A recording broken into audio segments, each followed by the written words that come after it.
Il y a un secret que les météorologues connaissent, mais que personne d'autre comprend. C'est le secret des cyclones. Et c'est bizarrement simple. Imagine une recette. Pas une recette de cuisine, une recette météorologique. 3 ingrédients. Juste 3. Eau très chaude, aucun vent qui gêne, et une humidité extrême. 3 choses simples, évidentes, que tu vois tous les jours. Mais quand elles arrivent ensemble, à la même place, au même moment, quelque chose d'impossible se crée. Une machine de destruction, un monstre. Et dans cette vidéo, je te montre exactement comment. Bienvenue dans le secret des cyclones. Tout commence le 3 novembre 2013, au large de l'océan. Un petit truc au loin, au large, est en train de naître. C'est pas encore un cyclone, c'est comme un embryon. En gros, c'est une mini tornade. Comme de l'air qui bouge en cercle.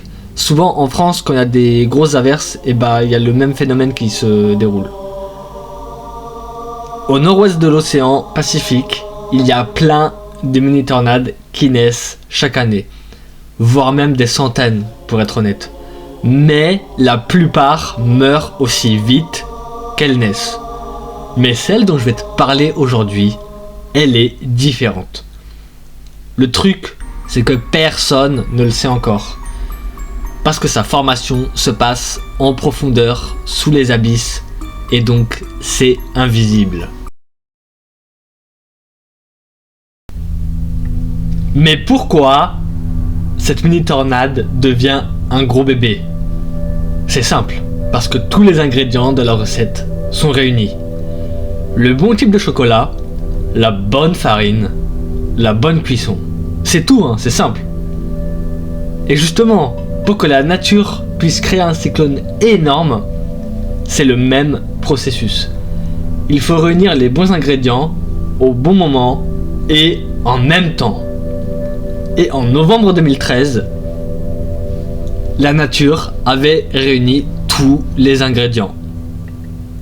Premier ingrédient, l'eau très chaude. Imagine une baignoire remplie d'eau, méga chaude. À un point où tu peux même pas rentrer dedans sans te brûler. C'est comme si l'eau de ton bain était à 29 voire 30 degrés. C'est comme un sauna en vrai. C'est super chaud pour un océan. Normalement, la température d'un océan est aux alentours de 26 voire 27 degrés grand max. Et cette eau brûlante, pour l'océan et les cyclones, c'est comme c'est comme l'essence pour une voiture. Plus tu as d'essence, plus tu peux rouler vite, avoir plus d'autonomie et bombarder loin. Et niveau essence, l'eau en regorge. Il y en a absolument partout. Le deuxième ingrédient, il n'y a pas de vent qui gêne. Imagine une toupie Beyblade, je sais pas si t'avais ça quand t'étais petit, que tu fais tourner sur une table. Ça tourne. Mais moi si j'arrive et que je souffle fort du côté de la toupie, elle va dévier, voire elle va s'arrêter, voire se casser la gueule. Là, il n'y a personne pour embêter le cercle. Personne pour gêner la rotation de la toupie. La toupie tourne librement. Le troisième ingrédient, beaucoup d'humidité dans l'air. C'est comme être au bord d'une piscine super humide avec un air ultra lourd. Tu sais, celui qui est ultra désagréable et qui te fatigue. Celui où quand tu es dehors, t'as l'impression que le ciel t'est tombé sur la tête et que tu te sens lourd en fait, c'est pas agréable. Et bien là, on parle d'un air qui est chargé d'eau, à tel point qu'on pouvait le presser comme une éponge, pour te dire. Et du coup, quand t'as ces 3 ingrédients qui sont réunis ensemble et au même moment, c'est comme avoir le chocolat, la farine, les œufs et le beurre au même moment. Tu mets tout dans le four, bam, ça fait des chocs à pic. Non, je rigole, c'est faux. Et la nature, c'est grâce à ça que ça crée un phénomène de fou en fait. Et tu verras que ce qui se passe en 5 jours, c'est absolument incroyable. T'as vu comme ça va vite? Parce que la nature travaille tout le temps. Et écoute bien ce que je vais te dire, tu vas halluciner. Le premier jour, le 3 novembre, la toupie tourne, elle est tellement petite que tu la vois à peine. Si tu regardes les nuages, tu te doutes pas que les gros nuages gris que tu vois peuvent créer des dégâts humains absolument colossaux s'ils se resserrent et s'ils s'assemblent. Le deuxième jour, le 4 novembre, la toupie tourne de plus en plus vite. C'est comme une mini tornade, un petit tourbillon. Les nuages s'assemblent et se resserrent. On voit apparaître la spirale, mais c'est encore tout petit. C'est comme je l'ai dit lors du premier jour. Le troisième jour, le 5 novembre, la tornade a grandi, c'est devenu une tempête. Il y a des gros nuages noirs et épais qui se sont assemblés et resserrés. Le vent commence à bien souffler, à peu près 175 km/h dans la gueule. En France métropolitaine, on se rend pas compte. Dites-moi en commentaire où vous habitez et si vous avez déjà connu ça. Et en vrai, ça doit être archi violent. Le quatrième jour, le 6 novembre. Là, c'est clairement de la violence à l'état pur. Ça souffle à 240. C'est encore plus vite qu'une voiture de course et qu'un avion de décollage réuni. Le cinquième jour, le 7 novembre. La mini-tornade devient un gros monstre qui détruit absolument tout sur son passage. Les vents sont super rapides, ça souffle à 295 km/h. Ça doit être ultra traumatisant.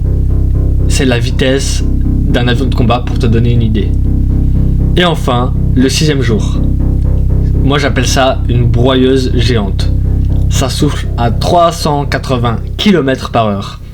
Et encore une fois, c'est ultra rapide et ça détruit absolument tout. Les arbres, les voitures, les maisons, absolument tout. Et en 6 jours, une mini tornade peut se transformer en une broyeuse géante qui peut tuer des humains et détruire une grande ville. Je sais pas si on se rend compte, c'est hallucinant. C'est comme quand tu mets de la levure dans un gâteau. Au début il se passe rien et au bout d'un moment ça gonfle et ça s'arrête plus. Tu peux pas le stopper. Et bah là c'est pareil. Tu peux préparer les populations, tu peux faire tout ce que tu veux, mais tu peux pas tirer dessus comme l'ont fait les Américains, ça ne marche pas comme ça. Attends, je t'arrête 2 minutes. Si t'es arrivé à ce stade de la vidéo, c'est que la vidéo t'intéresse. Abonne-toi, lâche un commentaire et mets un like. C'est super important pour le développement de la chaîne. On y retourne, c'est parti. Je vais te donner un exemple. Le 8 novembre 2013, à 5h du matin, une broyeuse géante touche des terres. Et la broyeuse s'appelle Ayane. J'en ai fait une vidéo d'ailleurs, je te la mettrai en haut, à gauche ou à droite, je ne sais plus. Elle touche les Philippines, et les Philippines, c'est un archipel, c'est-à-dire plein de petites îles réunies en Asie du Sud-Est. Aux Philippines, il y a une ville qui s'appelle Tacloban, qui compte près de 220 000 habitants. C'est une ville côtière, des gens qui vivent en bord de mer quoi. Et là, un mur d'eau arrive. Une vague de fou. Elle fait très peur. 7 mètres de haut en tout. C'est littéralement un bâtiment de 2 étages. Imagine une vague de 2 étages qui arrive à 100 km/h sur toi. Concrètement, soit t'es mort, soit tu survis. Et si tu survis, c'est que t'es miraculé. La vague submerge la ville en quelques minutes. Ça ravage absolument tout. Les maisons, les arbres, les voitures. Et le bilan humain est catastrophique. 6300 personnes perdent la vie. 28 000 personnes sont blessées et 1 million d'habitations sont détruites ou endommagées. Mais en vrai, 1 million, c'est hyper chaud à imaginer. Et tout ça, c'est à cause d'un bordel causé par une mini tornade à la base, hein. Faut quand même le rappeler. En vrai, c'est ouf. Voilà la base d'un cyclone. Ce qui fait le plus de dégâts, c'est pas la pluie, ni le vent, ni les débris qui volent. Quoique, en vrai, ça se discute. Mais c'est avant tout la température de l'eau.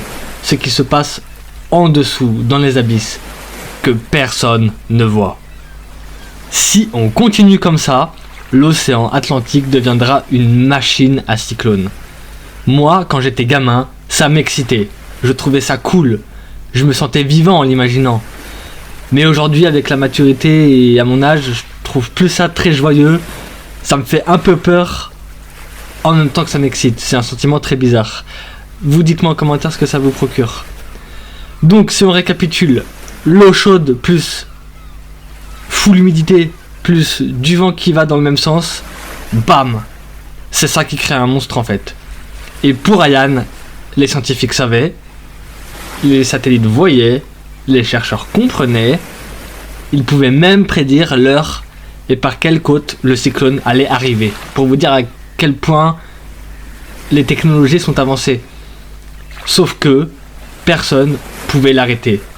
Impossible de le stopper, car c'est la nature, c'est comme ça.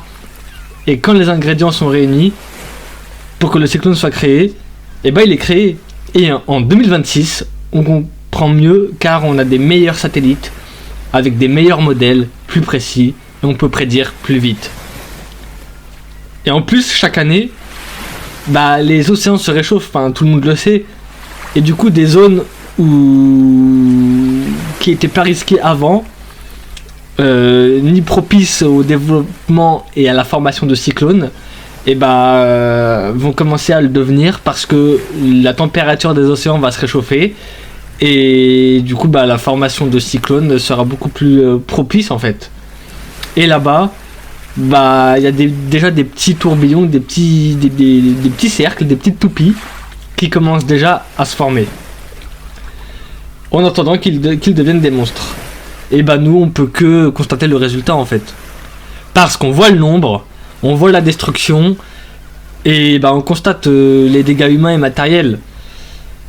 Et du coup, on peut jamais voir la naissance d'un cyclone vu que ça se passe dans les abysses. Et c'est ça le secret des cyclones en fait. C'est tout ce que je peux vous dire. Parce qu'on le voit au moment où c'est trop tard. Et quand je dis trop tard, je ne parle pas de moment où il touche les terres, mais au moment où il se forme sur l'océan, que ce soit l'océan Pacifique ou l'océan Atlantique ou le troisième océan, je ne sais plus lequel, on peut rien faire. Enfin, il n'y a que le vent qui peut l'arrêter, enfin qui peut l'anéantir, on va dire, diminuer sa puissance. Mais nous, en tant qu'humains, on peut rien faire. On va pas faire comme les Américains et tirer dessus, ça n'a aucun sens. Voilà, on arrive à la fin de la vidéo. Elle est un peu plus longue que d'habitude. N'hésitez pas à me dire si ce format vous plaît. Merci mes bigs d'avoir pris le temps de regarder. Si vous êtes friand de phénomènes météorologiques extrêmes et de vidéos plus dans ce style-là, dites-le moi en commentaire, lâchez un like et abonnez-vous. On se dit à la semaine prochaine pour une nouvelle vidéo. Papa mes bigs!